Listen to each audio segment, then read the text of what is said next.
Hello and welcome to yet another session of Satish Speaks on Global Trade and Geopolitics, powered by NAVATIES, an international trade and engagement platform.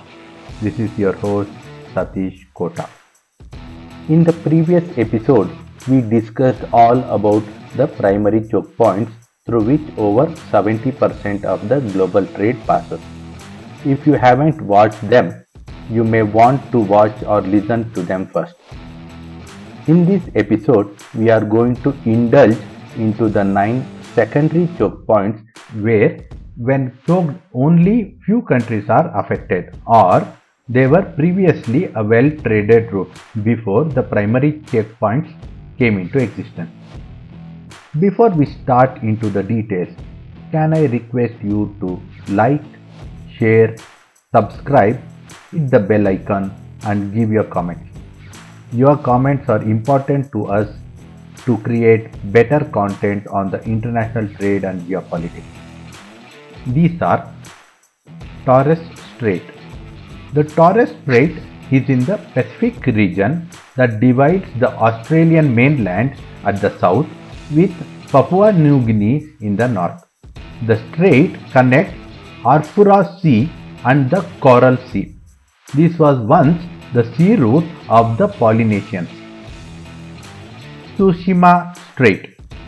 Tsushima Strait in the East Asia region flows between South Korea mainland in the west with the Tsushima island of Japan in the east. The strait connects East China Sea with that of the Sea of Japan. It is a major sea route between the great economies of China, South Korea and Japan. The Perouse Strait. The Perouse Strait is a waterway again in the East Asia region between Japan's Hokkaido region in the south and Russia's Sakhalin region in the north. It connects the Sea of Japan with the Sea of Okhotsk. Oil and fisheries is traded in this region, but a strategic location in case of a US-Russia conflict. Cape of Good Hope. The Cape of Good Hope is almost the southern tip of Africa in the South African country.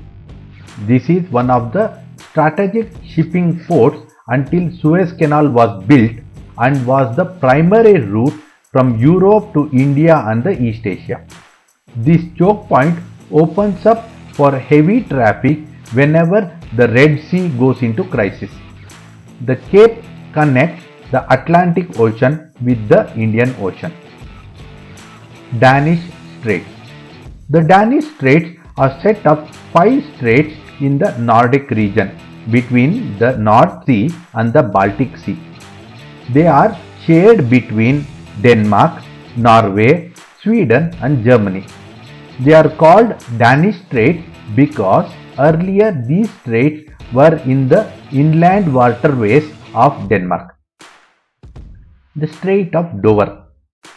The Strait of Dover, or the English Channel, separates United Kingdom at Dover with Calais in France. The choke point separates Atlantic Ocean and the North Sea. This route sees over 400 ships per day with about $120 billion traded annually. This strait played a very important role during the World War II. Megallan Passage. Megallan Passage is a sea route at the lower end of Chile and connects Pacific Ocean with the Atlantic Ocean. Until the Panama Canal was built, this passage was an important choke point connecting eastern USA with Australia and Southeast Asia. Windward Passage. Windward Passage is a passage that is a major sea route from USA towards the Panama Canal. The passage divides Cuba with Haiti and connects Atlantic Ocean with the Caribbean Sea. Bering Strait. The Bering Strait is the last point between the east and west that divides Russia's Chukotka region with that of US's the state of Alaska. It divides the Pacific Ocean with Arctic Ocean. The strait is just 53 miles and falls on the international dateline. This strait will come into direct action if US and Russia goes into war. Due to its position, not much trade happens in this region.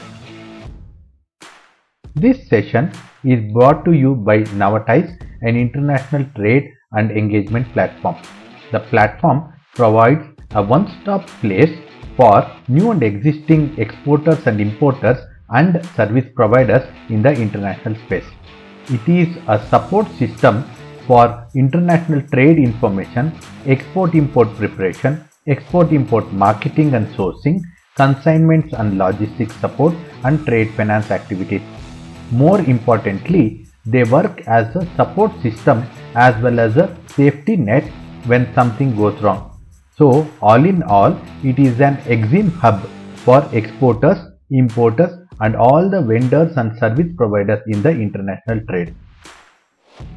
Now that you have understood the 9 secondary choke points, in the next episode we will discuss the 9 possible or future choke points that may open up when the primary or secondary choke points are blocked or when a new geopolitical crisis occurs.